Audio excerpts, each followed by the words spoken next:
Yes, ma'am. Yeah, before I start with capital market, I want to discuss certain things about money market with you. It will hedge me against prices rising. Are you clear?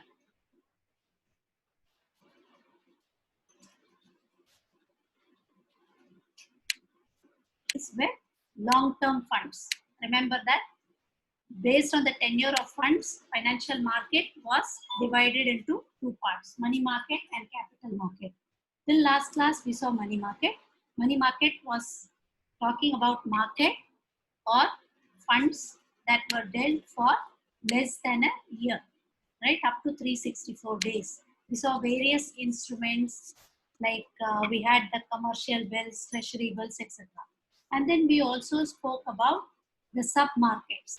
And then we pass on now to the capital market where savings and investment are done between capital suppliers and people who need capital. In the sense, if I need for my business, I borrow for over a year, then it becomes a capital market instrument. I may borrow in the form of long-term loan. I may borrow by issuing bonds. I may borrow by issuing debentures but then as an investor, I would invest in equity shares, I would invest in preference shares, I would invest in bonds, debentures, etc. Now, there are even intermediaries. When you park your funds, savings for over a year, then we deal in capital market instruments. But then when I also lend to institutions by way of investing in bonds, etc., for over 5 years, that is also capital market investment. Now, when institutions get their money, they are going to lend it to somebody for a longer period. Like I told you, when I need a housing loan, I will approach the bank and the bank is going to lend me for 20 years, 30 years, etc. It's a capital market instrument because it's a long-term loan. But then financial intermediaries get these funds from people who are going to be parking as deposits with the banks. When they park it as deposits, fixed deposit or any other long-term deposit, then they are going to have capital market instruments dealt with. Now we have two types of markets. Primary market where securities are issued from company or issuer to the investor, IPO, FPO, etc. Secondary market where trading takes place between investors to investors. Buyer is also an investor, seller is also an investor there because already company has issued to some investor. This investor is in turn selling it to somebody else in the secondary market. Now today if you see, everything is a virtual market.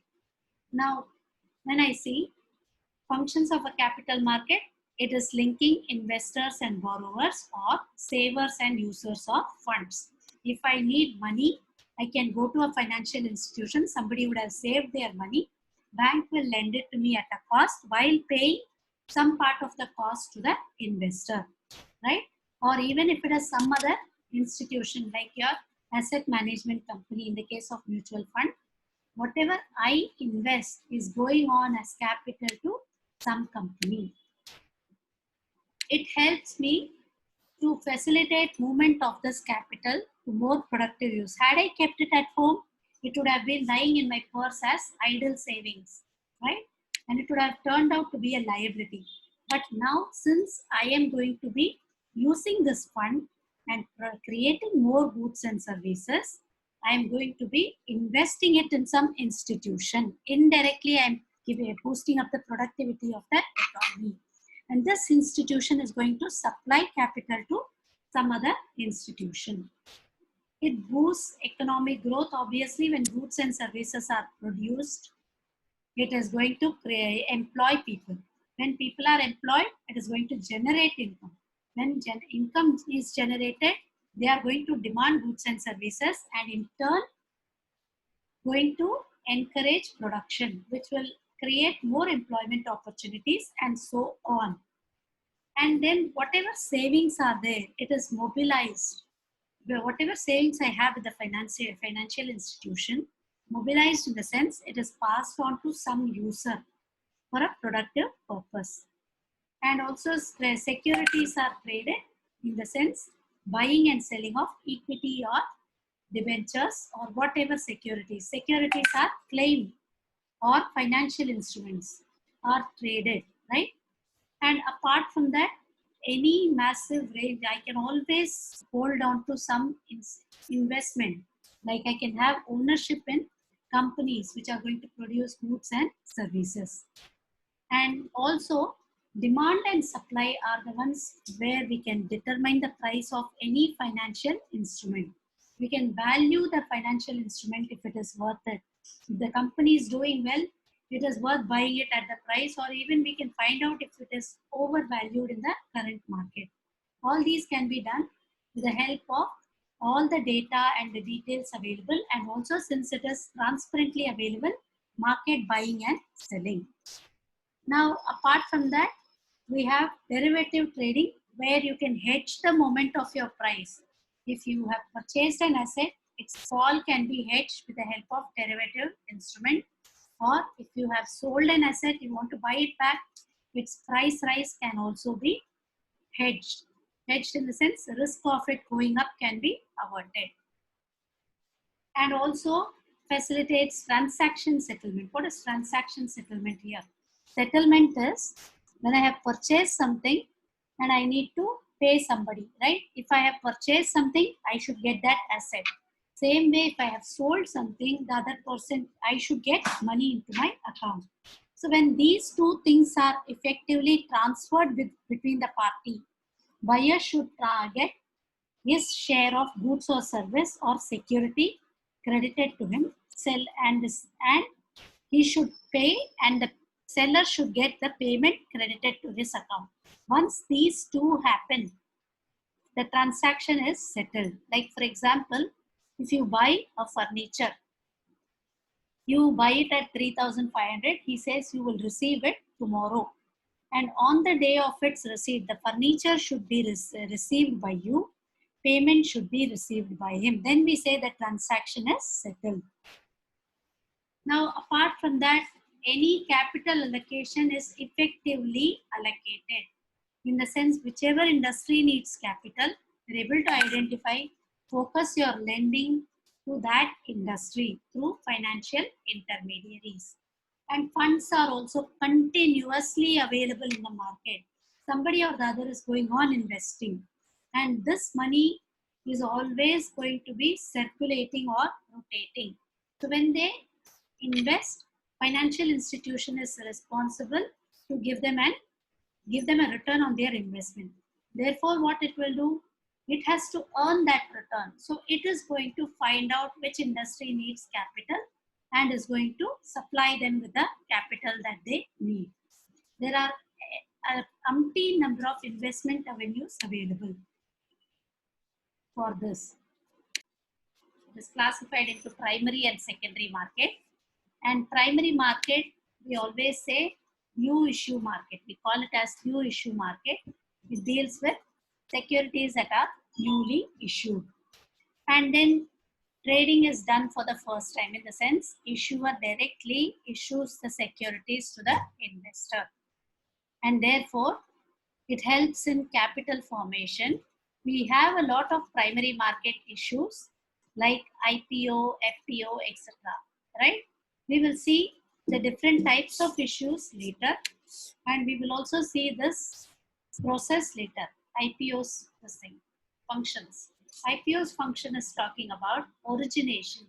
See, whenever I have a new project or a proposal, I will first originate it. It just starts, right? And then I have to have commercial bankers, and then I have to need permission of the SEBI or the regulator, and all the required permissions are sought, and then it is launched when I originate the issue, and then I underwrite. I will deal with this in detail in the coming aspects. As of now, we'll just see an overview of primary and secondary market. Underwriting talks about success of the issue. In case I issue 100 shares, if 80 shares are subscribed for, the remaining 20 shares will have to be subscribed for by the underwriter. He is appointed by the issuer. Now this underwriter, if all the shares are subscribed by investors, underwriter only gets his commission, right? And then an issue or in the investment instrument has to be distributed. People have paid money. It has to be distributed to those who purchase how much. If I am allotted 1,000, say 80 shares, I should be allotted those 80 shares. So brokers and brokers and other people who are involved, like dealers and depositories, all these people are responsible for effectively distributing the issue among the people. Now, when we talk about secondary market is a market where existing shares are transacted. So when existing shares are transacted, in the sense already these shares are allotted in the primary market to the general public. Now it has to pass on, and if the secondary, once I'm allotted, I have it credited to my demat account. So now what will I do with the shares? I also want some money. I have invested so that I can earn some money. Supposing it goes up by 20%, I want to sell it. So I will sell it to some other investor through secondary market. Are you understanding? In the primary market, I got a particular company share, say ABC Limited has allotted 100 shares to me at the rate of 120 rupees per share. And say on a particular trading day, say 10 days hence, I see the price of ABC Limited at 180 rupees.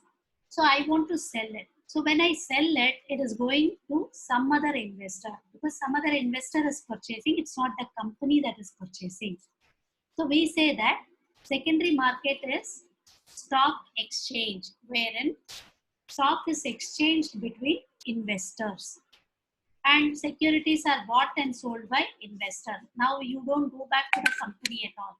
It is circulating between one investor and another investor. So now when you say the functions of a secondary market are, you get regular information about the value of securities. Stock exchange, you always see that prices move up and down. It is because of the demand and supply factors or market forces, we call them. And then it also gives me liquidity. Liquidity in the sense, anytime I want to buy a particular share, I can buy. Anytime I want to sell my share that I hold, I can sell it. I don't have to wait for somebody to come home, purchase it, or advertise and sell. Market quotes are already available.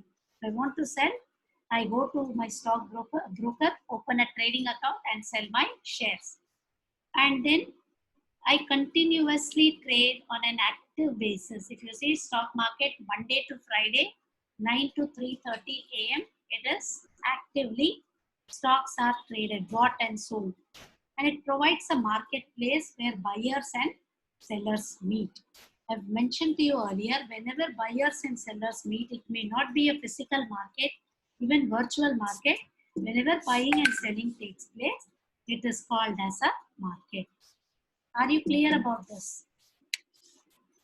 It is just an overview. We will learn about primary market, types of primary market issues, and how the secondary market operates. All these things we will see in detail in the coming lectures. We will also see the difference between money market and capital market, primary market and secondary market. Are you clear?